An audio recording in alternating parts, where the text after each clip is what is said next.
1.5 mils on a home worth around $395,000 here in Oakland County, that's about $296 a year.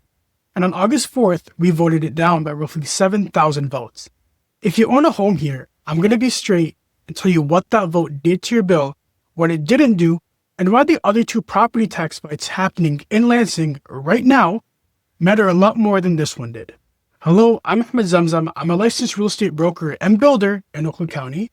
This is a version of the news nobody gave you. And if you're thinking about selling in the next year, my contact information is in the description below. Let's start with what we voted on, because a lot of people voted on this without really knowing what it was. It was called the Oakland County Regional Enhancement Millage. 1.5 mils for 6 years, 2026 through 2031. It was covered nearly 30 districts in this county. West Bloomfield, Farmington, Troy, Berkeley, most of the ones you'd name. The one that would have given money to those districts as extra per pupil funding. Roughly $781 per student per year, on top of the state allocation, which is around $10,300 right now. It failed 51 to 49. 7,000 votes, that is close. Close enough that we will probably see something like it on a ballot again. Here is where people are getting it wrong. A defeated millage does not lower your taxes. It just doesn't raise them. There is no refund, there is no reduction. Your winter bill this year looks just like how it was going to look. The only thing that happened is that a new line item did not get added to it. And I'm not going to tiptoe around it. I've seen it framed as a tax cut, and it isn't one. It's the absence of a tax increase. Those are two completely different things. And if you're budgeting off the first one, you're going to come up short. The second thing it didn't do, it didn't touch your taxable value. Under Proposal A, your taxable value still climbs every year with the inflation cap, whether a millage passes or not. That climb is automatic and it's still happening.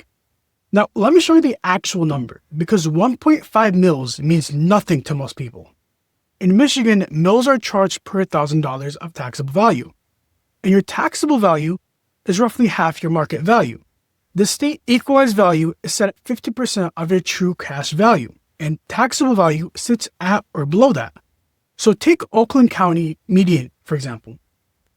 $395,000, half of that is about $197,500 of taxable value. 1.5 mils on that is about $296 a year, $25 a month. The simpler version the county used was $150 per year per $100,000 of taxable value. Now run your house, let's say West Bloomfield, at $700,000. Your taxable is roughly $350,000. So this would have been about $525 a year. Bloomfield Hills at $1.5 million, roughly $1.125. Now pull your last assessment notice and use your taxable value, not your estimate. Those are not the same number, and the gap is usually very big.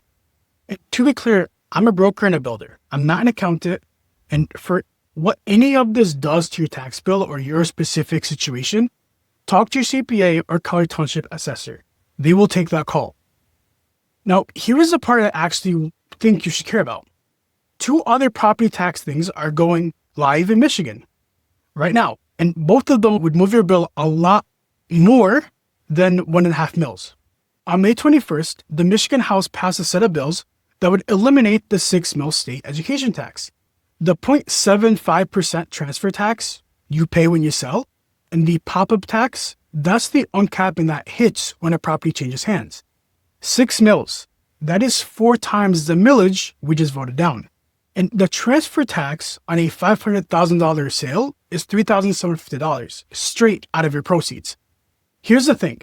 It passed the House and then it stopped. The Senate has not acted on it. When the budget framework came together in June, it landed on no new taxes and did not touch this package at all. So it's just sitting there.